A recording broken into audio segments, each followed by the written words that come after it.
기독교 지도자의 타락상. 4. 목회자의 바른 목회. 인류 생활에 가장 가치 있는 일은 목회 생활이라고 봅니다. 왜냐하면 목회 생활이라는 것은 하나님의 대행자로서 모든 생명을 영생 세계로 인도하는 생활입니다. 이 생활이라는 것은 저주받은 생활을 벗어나서 자신이 복을 받고 그 복받는 진리를 남에게 가르쳐주는 생활입니다. 이런 귀한 목회 일을 한다는 것은 가장 큰 축복을 받을 수 있는 기회를 잡은 것입니다.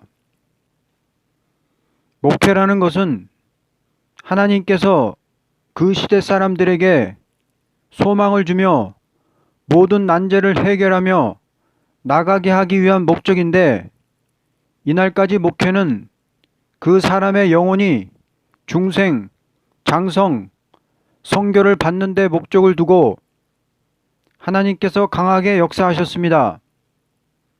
그러나 지금은 중생, 장성, 성교를 받은 자로서 이 시국 난제를 해결하고 나아갈 수 있는 것을 밝히 가르쳐주는 목회가 될 때 교회의 성도들은 하나같이 시대적인 여러 가지 난제에 눌림을 당하지 않고 오히려 확실한 소망을 가지고 난국을 돌파할 수 있는 용기를 가지게 되는 것입니다. 모든 성도들이 좀 더 새로운 영계를 향하여 들어가게 되고 좀 더 깊은 진리로 들어가게 될 적에 교회는 질적 향상을 가지는 동시에 양적인 열매도 정상적으로 좋아지게 됩니다. 그리고 목회자가 자신이 진노의 날에 남을 만한 인격을 받은 자로서 강단에 설 적에 은사가 나려서 중생을 받는 역사보다도 더 강하게 역사가 내림으로 그 교회는 용사적인 투쟁을 할 수 있는 한 단체가 되는 것입니다. 목회자의 할 일은 다음과 같습니다. 1. 언제나 목회자는 주님의 대행자가 되어야 합니다. 주님이 가야 할 곳을 목회자가 가고, 주님이 할 말을 목회자가 하고, 주님이 붙들 자를 목회자가 붙들어주고, 주님이 사랑할 자를 목회자가 사랑하고, 주님이 미워할 일을 목회자가 미워하고, 주님이 슬퍼할 일에 목회자도 슬퍼하고, 주님이 기뻐할 일에 목회자가 기뻐할 때 이 목회자는 주의 손에 붙들린 종이라고 보게 됩니다. 목회자는 이렇게 주님의 할 일을 대신하는 자요, 주님께서 나보다 더 큰 일도 할 것이라고 말씀한 것은 말세에 정마의 3세력을 물리치고 재림주를 영접하는 입맞은 종들을 가리켜 말씀한 것이라고 봅니다. 2. 양떼들을 위한 식모가 되어야 합니다. 마태복음 24장 45절에서 46절. 이러므로 너희도 준비하고 있으라. 생각하지 않은 때에 인자가 오리라. 충성되고 지혜 있는 종이 되어 주인에게 그 집 사람들을 맡아 때를 따라 양식을 나눠줄 자가 누구냐? 주인이 올 때 그 종이 이렇게 하는 것을 보면 그 종이 복이 있으리로다. 조금이라도 진리가 혼선되면 교회가 아니요, 진리가 정확히 바로 섬으로만이 하나님의 교회인 것을 알고 자신이 진리에 온전히 바로 서는 일에 전력을 두어야 합니다. 식모라는 사람은 어떻게 하든지 그 집의 식구에 따라서 양식을 잘 제공하여 건강을 보존하도록 할 책임이 있는 것입니다. 목회자가 이것을 전적으로 책임을 지되 식모가 주인에게 생활비를 가지고 적합한 식물을 사 드리듯이 주님께서 주시는 것을 받아 가지고 때를 따라 적합한 양식을 공급할 책임이 있는 데는 주인의 요구대로 할 것뿐입니다. 이와 같이 목회자는 주님의 것을 받아가지고 주님의 사랑하는 백성들에게 공급하되 자기가 무엇을 그 백성들에게 요구하는 것은 없어야 될 것입니다. 만일 무슨 값을 요구한다면 식모가 집안 사람들에게 식대를 달라는 것과 같으니 이것은 망령된 일이라고 봅니다. 그러므로 목회자는 교인들에게 무엇을 달라고 요구한다는 것은 벌써 목회자의 위신을 상실하는 것입니다. 목회자가 신령한 양식을 하늘로 받아 공급할 때에 교인들은 건강한 영적 생활이 있게 될 때에 그들은 하나님 앞에 감사한 마음으로 성금을 바치게 되는 것은 하나님께서 주시는 은혜를 감사하는 것뿐이요, 하나님께서는 당신 앞에 바치는 성금을 당신의 종의 사역에 사용하도록 하는 것은 당신의 백성을 잘 길러주니 하나님은 그 종을 대접해 주는 것으로 되어야 할 것입니다. 3. 대적을 물리치는 용사가 되어야 할 것입니다. 디모데후서 2장 3절에서 4절. 너는 그리스도 예수의 좋은 병사로 나와 함께 고난을 받으라. 병사로 복무하는 자가 자기 생활에 얽매이는 자가 하나도 없나니 이는 병사로 모집한 자를 기쁘게 하려 함이라. 목회자는 언제나 마귀와 싸우는 용사의 생활을 하여야 할 것입니다. 어떤 목회자가 예배 시간이나 지켜주면 의무를 다했다고 보는 것은 큰 모순이라고 봅니다. 항상 쉬지 말고 정신을 차려 교회를 대적하는 마귀와 싸우는 생활에서 생명을 바치고 나가는 용사적인 생활이 있어야 할 것입니다. 교회는 마귀를 대적해 싸우는 한 단체입니다. 그러므로 목회자가 싸워 이길 때 교인들은 마귀 권세를 벗어날 수 있고, 싸우지 않을 때 교인들은 마귀 흑암에 들어갈 수 있습니다. 왜냐하면 목회 생활을 할 때 공중생활은 그 목회자를 대항해 들어오기 때문입니다. 어느 목회자나 마귀 참소를 이기는 자라면 그 교회는 은혜 가운데 있게 되는 것이요, 마귀 참소에 지게 되면 그 교회는 혼란에 떨어지고 마는 것입니다.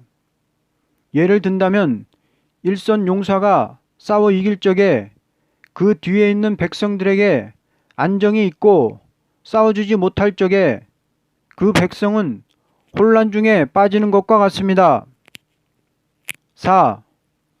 초대교회 목회자에 대하여. 계시록 1장 20절.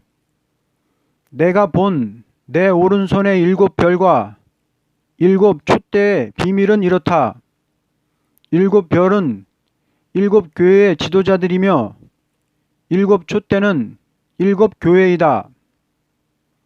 촛대교회라는 것은 흑암이 온 땅을 덮을 때 빛의 등대가 되는 교회를 가르친 것이니, 촛대교회의 강단은 마귀의 흑암을 뚫고 나가는 교회를 말합니다. 이날까지 교회는 원죄와 자범죄로 흑암의 권세 잡은 마귀 지배를 받던 영들을 중생시켜 천국으로 인도하는 것을 목적 둔 것이요, 초대교회는 마귀가 죄가 없는 자라도 흑암으로 덮고 나올 수 있는 권리를 받고 나오는 때입니다. 이것이 마지막 인간 종말의 영계라는 것입니다.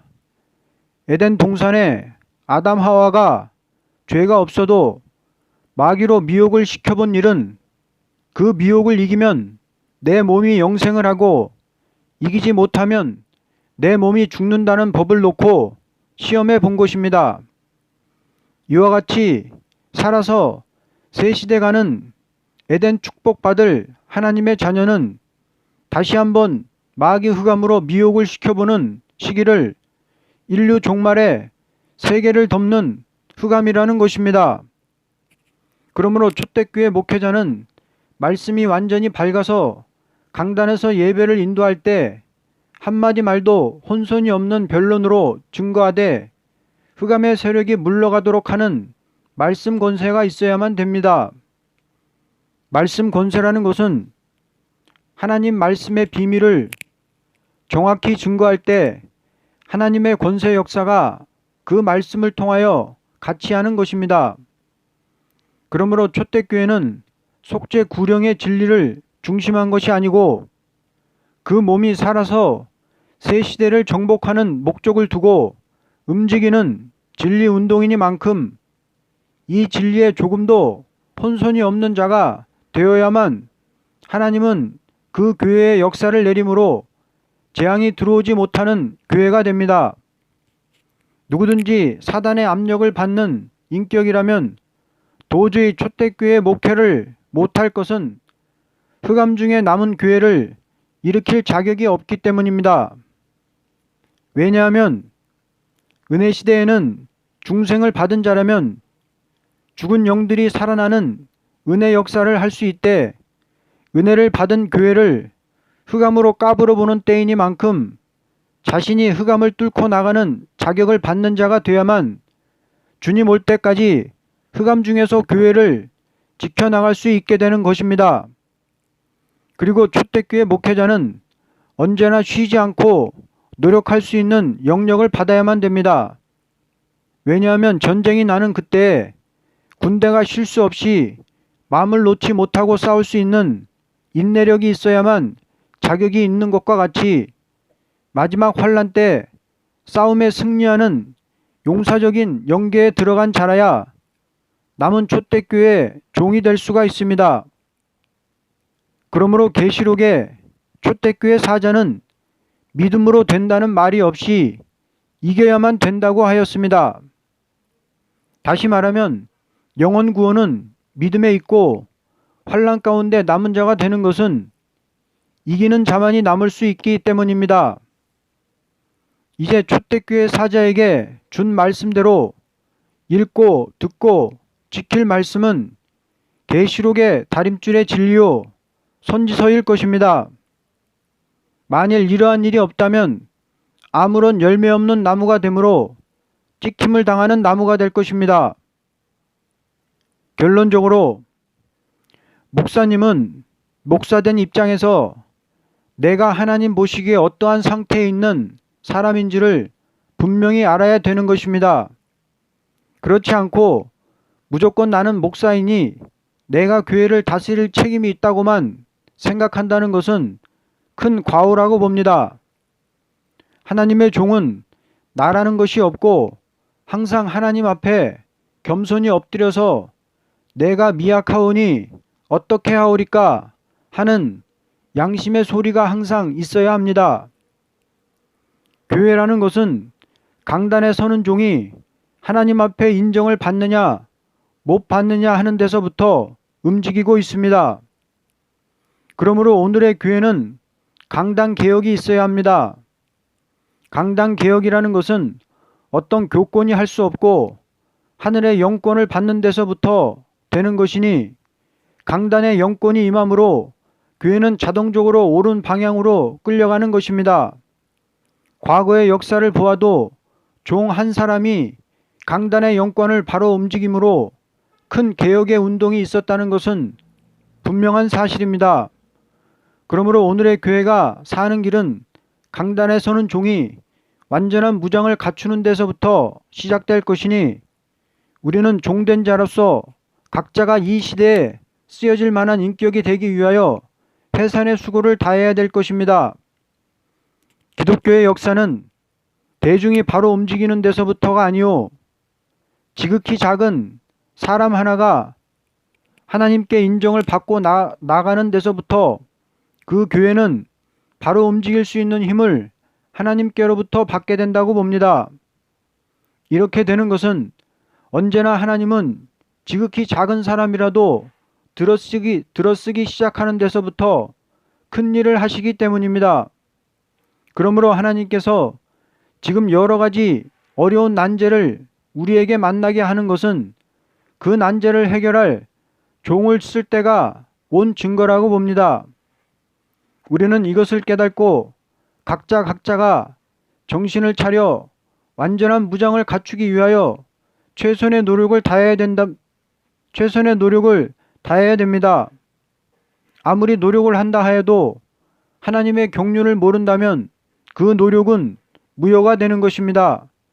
우리는 이때 하나님의 섭리는 무엇이라는 것을 분명히 알고 그 뜻에 순종하는데 전력을 두어야 합니다. 이 뜻을 분명히 아는 것은 사람마다 직접 하나님께 받아서 알게 되는 것이 아니요 하나님께서 그 경륜을 대표적인 사람에게 분명히 알게 해서 그 경륜을 이루는 데 있어서는 대중적으로 역사가 일어나도록 함으로 되는 것입니다. 그러므로 목회자는 양을 위하여 목숨을 버리고 싸워주는 것이 목자의 책임이라면 양은 그 말을 듣고 뭉쳐지는 것이 책임입니다. 가장 복된 자는 하나님의 집을 맡아서 주님 올 때까지 때를 따라 양식을 나누어 주는 자라고 보게 됩니다. 아멘.